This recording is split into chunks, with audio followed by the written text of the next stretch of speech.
All right, here we go. Brand new Flyers Daily for the 2nd of March, 2024. Flyers Daily is always presented by Ticketmaster. Make more memories live.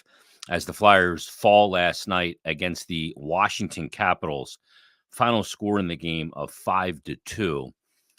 And I think for me, the most frustrating part of the game, the result, obviously, but the way the result happened, I thought the Flyers played a really good first period. Really good first period.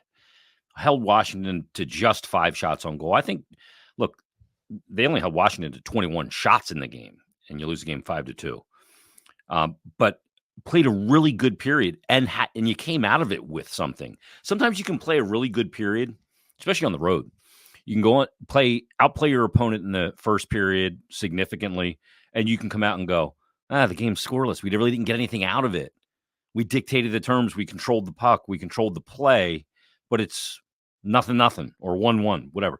Sometimes you do that and you're trailing. You're down 1-0. You're like, oh my God, we outplayed the hell out of them in the first period, and we're down 1-0 or down 2-0. You're going, what's going on here? That wasn't the case in this game. They outplayed the Caps significantly in the first, and they had something to show for it, a 2-goal lead. They get a goal early in the game when Bobby Brink scores just a minute 52 in, doing a good job as the third F3, trailing a 2-on-1 play. And I don't know what was going on with Washington defending that play.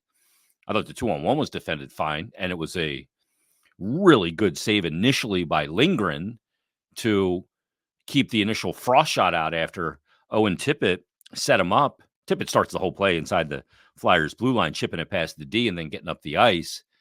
But Brink is driving the net hard as F3, and he picks up the loose change. But that is mainly because when you look at the Washington, the way they defended it, they got caught watching the play. And you could see right away when Brink scored the goal, number 21 in your program for the Washington Capitals, just putting his arms up in the air like, oh my God, what did I just do? Why did I not follow that? Why didn't I follow the player? It's Protus. I let Brink skate right by me, put it right into the net. It's a mistake. Flyers capitalized. They get on the board early. Just prior to that, one of the 2 maybe decent scoring chances the Caps had in the first period, and Ersson made a save after Brink had a really bad turnover in the D zone. Now, he got away with it. Ersson made the save. They went right up the ice, and then Brink gets the goal. So you go, okay, tragedy avoided. And it's a +2 goal because Ersson bails out a turnover and makes a save, and then they go right down the other end of the ice, and they get a goal. So you prevent one, and then you go right down the ice and on the same shift and get a goal. So you'll take it. Flyers go up 1-0 in the game. Really controlled most of the period. Controlled the play, controlled the puck. Maybe about 3.5, 4 minutes. The Caps had a little bit of pushback in the first, but late in the first, Flyers get on the power play, and Caps are sagging back. They're really aggressive on the half walls and down low on attacking the power play of the opposition. But when the puck got out high, they were sagging back so far that Zamula gets that puck all the way on the boards out at the blue line on the right side of the ice, and he sends a cross-ice pass that should never get that far because if they're not sagging back, that pass is intercepted. It's going the other way for a breakaway. You never make that pass had they not been sagging back either. But he sends it all the way across to the left side to Owen Tippett. It flips the ice from the strong side to the weak side, and that's all the time Tippett needs. Tippett then gets that puck. He's got his head up. Joel Farabee's migrating in front to take away Lindgren's eyes, and Farabee does something really important. He sets the screen to the middle of the ice, and Tippett reads it because then Lindgren's got to look around the short side. When he looks around the short side, Tippett just crushes him, just beats him on the long side because he's given up net because he's looking around the screen to the short side. And Tippett, with a perfect shot, gets the power play goal, his 22nd of the year. Flyers go up 2-0. And you're going, all right, you're off and running. Good period. Now, you knew the Caps were going to have some pushback in the second period. But and the one thing you knew that they were going to push back. And the one thing that you had to do was match their intensity And you knew there was going to be some desperation because you come into this game and you know where the Caps are in the standings. And you know where you are in the standings. They're trying to get where you are. So this is a huge game for them. But the Caps come out in the second period and they grab the game. And they do it off a face-off play. Alex Ovechkin gets the goal after a set play where the draw ends up going to Tom Wilson. Brink is kind of crashing on Wilson. Doesn't do a good enough job, Brink, in this situation to take away Wilson's hands and play through his stick. And Wilson's able to just touch it after the face-off win from LaPierre, touch it to Ovechkin, and he just gets it off and lightning quick and beats Sam Ersson low glove. That puts Washington on the board. And it was 6 games, I think, that Ovechkin went without a goal. And you know that he's the emotional leader of the team. So he gets them cranking. Then at 9:55, Milano is able to kind of pick up a bit of a bizarre goal, but really the damage was done when Dylan Strome got in behind the Flyers D prior to that. So whatever. Milano goes in. He ends up lollipopping one, if you will, wedge over the glove of Sam Ersson, kind of a bizarre goal, 2-2. And then at 17:45, this is the one that was the straw that broke the camel's back. Is that the saying? I don't even know if that's the saying. But John Carlson ends up down low and gets a wraparound goal. And there's a couple of problems with this goal. First and foremost, the line that was out there was caught. It was Paling, Brink, and I forget who the other player was off the top of my head. But they're caught out there in the second period. Brink had an opportunity to get off the ice prior to that. And when you're in the second period of a game, you really got to be mindful of how far you are into a shift and go, okay, do I stay out here or do I stay out here at 37 seconds into a shift, or do I see if I can maybe change it 50 seconds into a shift? But in the second period, you can't take that risk because if you get hemmed in your zone, you're caught. You can't get off the ice. And that's exactly what happens. And Carlson is out there, and when you're dictating, it's not nearly as exhausting as when you're defending, and the Flyers are chasing. And Carlson ends up with the wraparound goal. So the puck's out at the point, Ovechkin's out at the point, and the Flyers are really passive in the way they're handling it. This is 5-on-5. They're really passive and giving them a lot of time to work it around the outside. And Brink's out high. He can't get there. He's tired. And then eventually when it works its way down around the net, Brink's not able to get there to crash on that far post. His job is to come down and take that away. Just slam the door. And it was just all a little passive. And John Tortorella gave Brink and presumably the line an earful. I'm not a professional lip reader, but I think he said, get the bleep off the ice. And I don't think he was referring to get off right now. I think it's what he's saying is you need to get off the ice and cut that shift when you have the opportunity to change because you got caught out there too long. And I don't think he liked the fact that he didn't crash down. Now, Torts was asked about Brink after the game. He was asked about, the reporter said, is it fine dealing with Brink as far as he scores goals, but living with his defensive mistakes at times? And Torts said, no, not with stupidity like that. That's a thought thing for Brink. That's something he's going to have to learn. This is the thing with young players, especially young players that are high upside offensive players. They haven't had to play in a lot of leagues where they really had to defend. So it takes time for them to learn it. And Bobby Brink's got a ton to learn. He does. I know he's got a goal in each of the last 2 games. Good on him. Real early in both games. Great. But it's those defensive mistakes that he has got to learn from. And it's going to take time. It is going to take time. It's not something you can just go, oh, it's hockey. You just defend harder. It doesn't work like that. That's not his instincts. So it's going to have to be taught, and there's going to be some hard lessons. And I imagine this is going to be a hard lesson. I'd be surprised if he's in the lineup tonight, to be honest with you, because he did not have a good game on his side of the red line. On the offensive side, he's been fine. On his side of the red line, he's got to be better. And look, you're dealing with some injuries right now. It's tough. Cam Atkinson's out of the lineup. He has not played well. Does he draw back in for Bobby Brink? I don't know. We'll see. But the coaching staff's got some decisions to make. Anthony Mantha scores in the third period on the power play. Flyers just didn't have enough push in the third. 4-2 Caps at that point. And then Dylan Strome wraps up the scoring to make it a 5-2 final. And again, the frustrating part is that you played a really good first period. You put yourself in a position. I just didn't like the way the Flyers did not seem to match the desperation and the intensity of the Washington Capitals. Now, these things are going to happen in an 82-game season. Going into the third period, Flyers are down 3-2. You go, okay, we played a pretty junky third period, but we're only down a goal. And the one thing, I said this to Brian Smith on the radio broadcast, I said, the one thing I don't think you have to worry about is this team responding in the third. The room has been good all year. There's a lot of accountability in there. Well, it didn't really show up last night.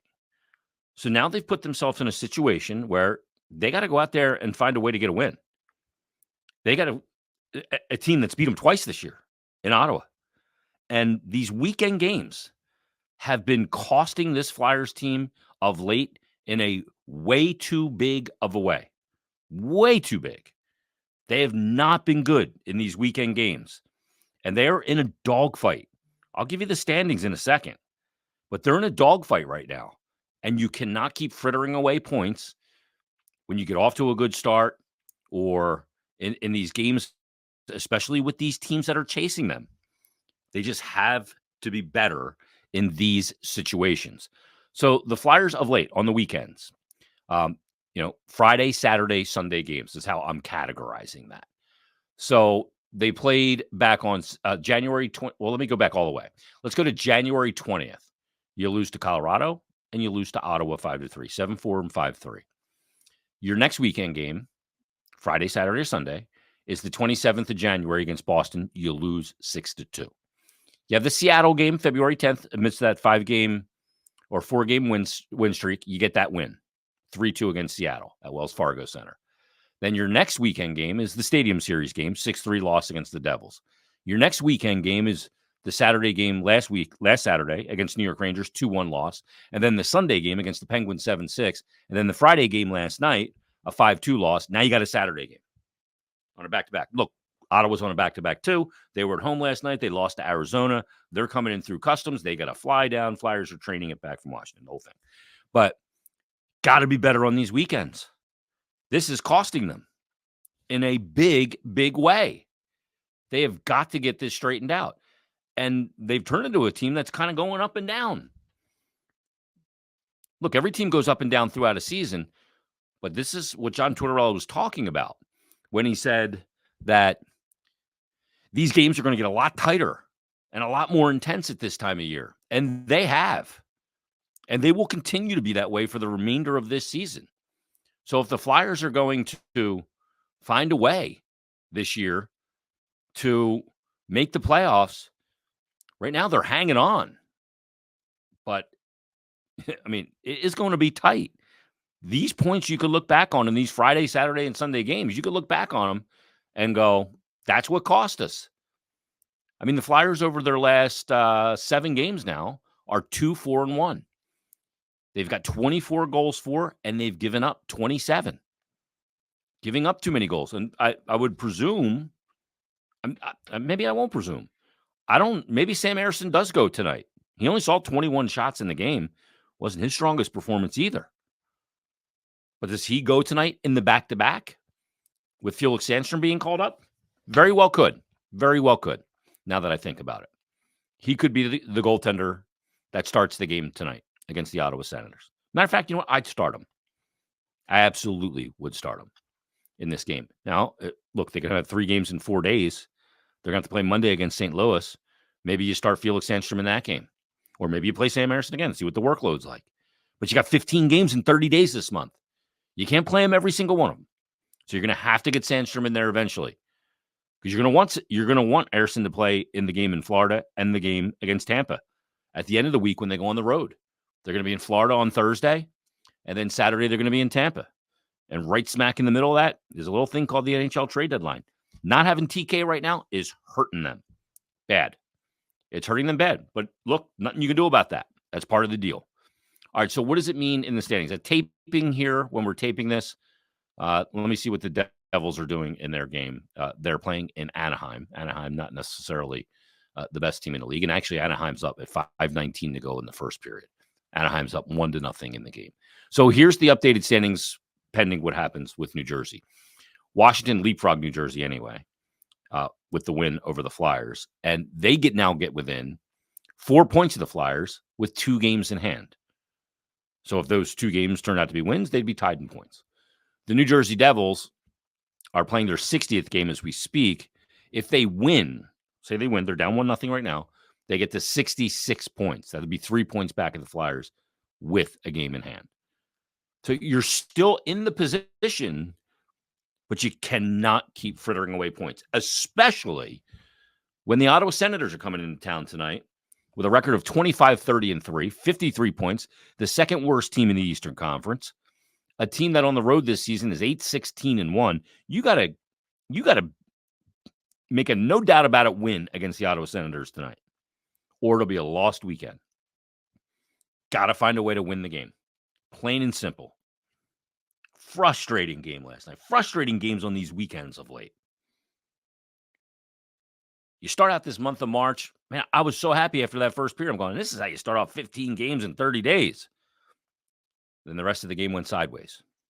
Can't do anything about that today. Players got to just move forward. Maybe it's good that they're playing tonight. And you can, let this one go down the drain. This loss against the Caps.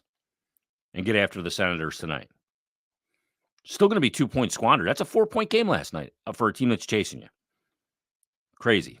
So we'll see what they can do tonight against Ottawa. We'll break it down tomorrow. I'm just warning everybody now. If they lose to the Senators tonight, I'm going to be a salty dog tomorrow. I don't care how. If you lose that game, I don't care how you lose it. I don't care if it's a quadruple tip that's the game-winning goal or what. I don't care. You can't lose the game. So I know you guys are with me. You're going to be feeling the same way. They put themselves in this position by squandering these opportunities, which seems like repeatedly on weekends of late. Got to get something out of your head on these weekend things. It's crazy. This is bananas.